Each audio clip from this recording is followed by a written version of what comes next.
Hey everyone, welcome back to Overtime. Travis here. So again, my views, not the government views. This is all my personal opinions. Today we're going to dive into a tougher topic of sports, and we're going to do a longer episode on this, but it's something I've been seeing a lot of in the news recently, and it's bothering me. So I want to get out there and talk about this, which is the cases that we're seeing in youth sports of sextortion and what we need to do to begin to protect athletes online. ESPN had a long article about the rising trend of online extortion and sextortion that are targeting youth, including teen athletes. And I can tell you, as a cybersecurity expert and somebody who's worked in the intelligence field and things of that nature, is we see a lot of this throughout the world, and it's a terrible thing. But now it's targeting teen athletes as well. It's spreading and it's gaining visibility, which I think it's a good thing. It's gaining visibility because now we can get the larger community together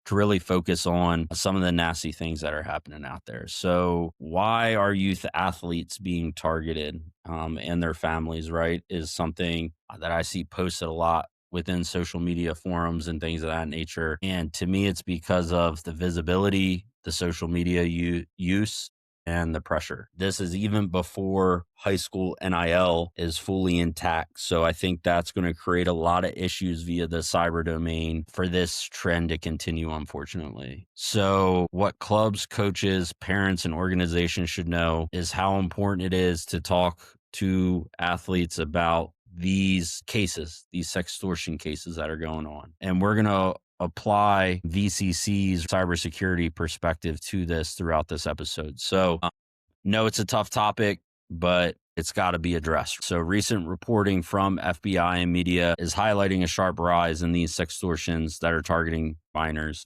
And it matters because youth sports is being affected. Many young athletes are active on social media.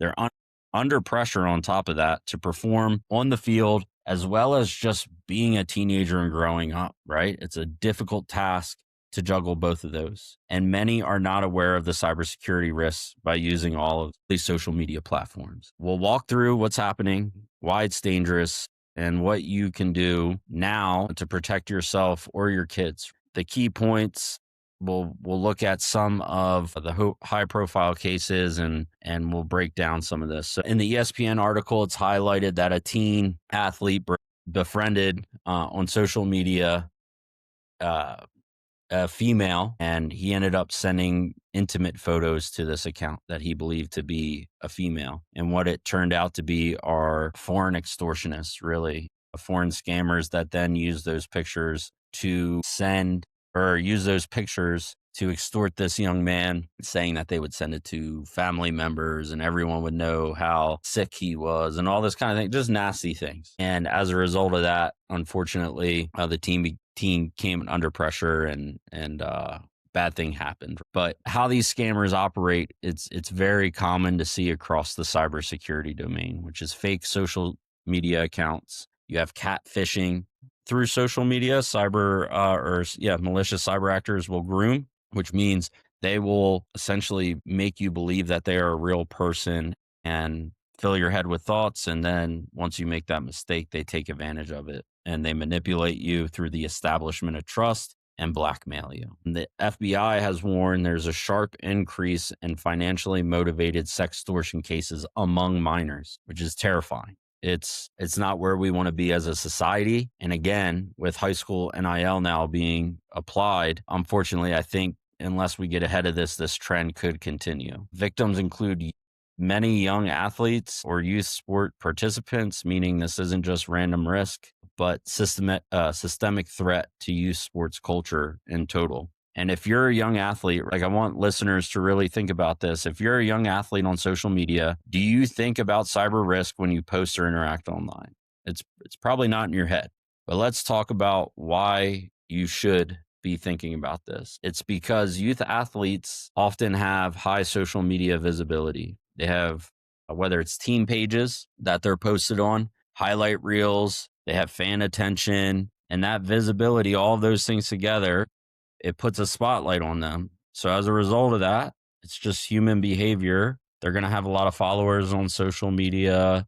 They're going to post more often because they believe people want to hear about what they think, those kind of things. There's also a pressure and stress factor separate from that for just being a normal teenager. Think about that. You have an acceptance that you're trying to grab, you have performance, and you have identity. Those are the three things. And when that's amplified by extortion or threats, victims can begin to feel trapped, if you will. Like they can't turn to anywhere because then that would deny that acceptance, things of that nature. There's also a lack of cyber hygiene awareness here. Many teens and even parents don't know about phishing, sextortion scams, or how to protect their identities online. And then you have isolation and trust. So predators are going to build that relationship, as we discussed. They're going to tell a youth athlete that you're special, you're talented, you're pretty, all of these kind of things, which makes the manipulation easier from their end because it's creating buy-in that they have a supporter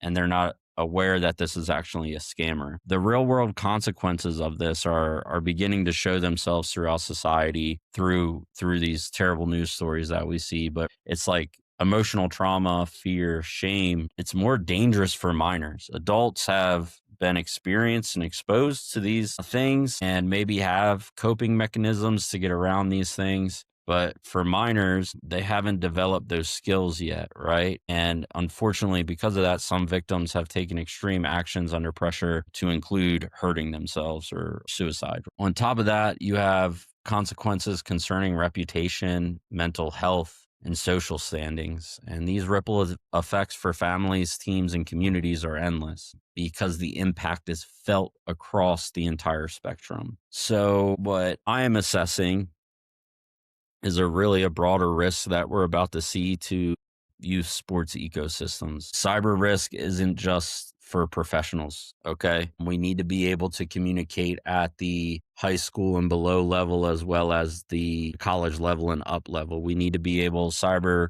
professionals need to be able to communicate that risk top down because youth sports organizations often lack that cybersecurity awareness. They may not think about personal data safety, social media exposure, or even risk beyond just physical injuries. And then as a result of that, predators are going to exploit that lack of knowledge. They're going to use the ability to remain anonymous to create these relationships. And as we saw, that was captured really well within the ESPN article, at least, is the global reach that these scammers have.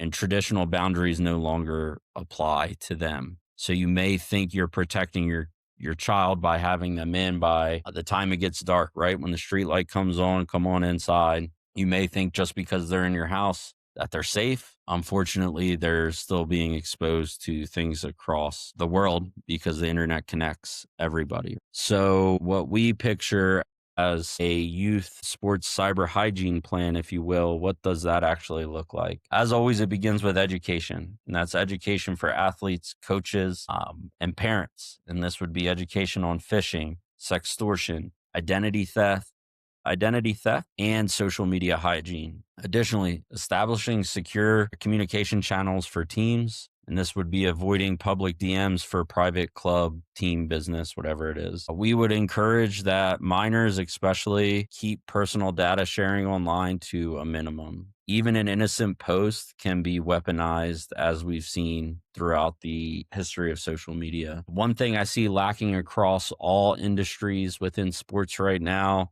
and it's usually why we receive phone calls, is the crisis protocols. What do you do if your account or private content is exposed? And how do we engage law enforcement about that? What are the procedures? The key thing I want to get out there right now is if you are caught in one of these sextortion cases, it is not the end of your world. I promise you. It is embarrassing, yes, but you will live to fight another day. All right. And then it's regular reviews with guardians, coaches about digital awareness and privacy. The way that we try to approach it here at VCC is we can provide cyber awareness training tailored for those youth sports. We can provide real world cases. So that way it really drives home the point of the seriousness of the topic, right? Takeaways from this for athletes, families, and coaches alike, as well as just everyday listeners to our podcast. You never want to share anything private or intimate with strangers online, no matter how trustworthy they may seem. It's poor practice, and we see it time and time again. You want to be able to use your privacy settings, and again, minimalize the amount of data that you're exposing on social media, and then treat every request from an agent, fan, or booster with skepticism. You have to, as messed up as it sounds, you always have to verify. You have to trust but verify. In this case, you shouldn't trust anything like that at all. You should really go and do your homework before you DM back. Make sure they are who they say they are. Another thing is have, as hard as it is, and I understand how hard it is, have open conversations with parents and coaches about online interactions, red flags, and personal boundaries. Because we have to understand that these cyber threats can affect mental health, reputation, and safety, and it's not just about data. If targeted, report it immediately to a trusted adult and law enforcement. There is no shame, again, in being a victim. We must encourage sports organizations, clubs, and schools to adopt cyber safety modules for these athletes and for teens in general. I urge parents to talk to kids about their online risks before it becomes too late. You would rather have the awkward conversation than to lose the love of your life at the end of the day. So for the closing message here, I just want to drive home again that these young athletes are training for physical defenses on the field, right? But in 2025, going into 2026, digital defense matters just as much. If you're part of the youth sports as a player, parent, coach, or admin, please treat cybersecurity and online awareness just as much as you would the safety for the athlete on the field or in the physical domain. So appreciate everyone listening. I know it's a tough topic, but hopefully, as I said, the community can come together and have meaningful conversations on this, and we begin to identify policies, processes, and procedures to make sure that we are protecting the youth from these cyber criminals that are causing havoc within our community of youth sports. Thank you for listening, and we look forward to pushing out another episode here shortly, and we'll catch you next time. Thanks.